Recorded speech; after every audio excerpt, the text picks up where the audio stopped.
43 দেশের উপর নিষেধাজ্ঞা দেওয়ার কথা ভাবছে মার্কিন যুক্তরাষ্ট্র। মার্কিন প্রেসিডেন্ট ডোনাল্ড ট্রাম্প প্রশাসন 43টি দেশের নাগরিকদের উপর নতুন ভ্রমণ নিষেধাজ্ঞা আরোপের পরিকল্পনা করছে, যা আগের নিষেধাজ্ঞার তুলনায় আরও বিস্তৃত হবে।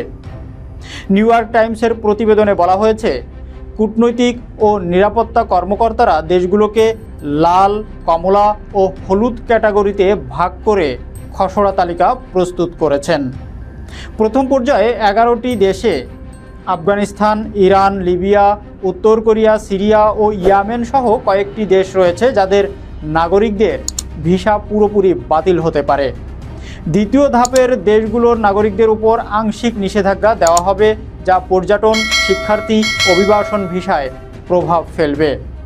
তৃতীয় গ্রুপের দেশগুলোর সরকার নিরাপত্তা তথ্যের ঘাটতি দূর না করলে তাদের নাগরিকদের ভিসা নিষেধাজ্ঞার মুখে পড়তে হতে পারে। ট্রাম্প তার প্রথম মেয়াদেও 7টি মুসলিম সংখ্যাগরিষ্ঠ দেশের উপর নিষেধাজ্ঞা দিয়েছিলেন, যা 2018 সালে সুপ্রিম কোর্ট অনুমোদন করে। দ্বিতীয় মেয়াদে অভিবাসন বিরোধী নীতি আরও কঠোর হচ্ছে, বিশেষ করে জাতীয় নিরাপত্তার জন্য হুমকি বিবেচিত দেশগুলোর বিরুদ্ধে।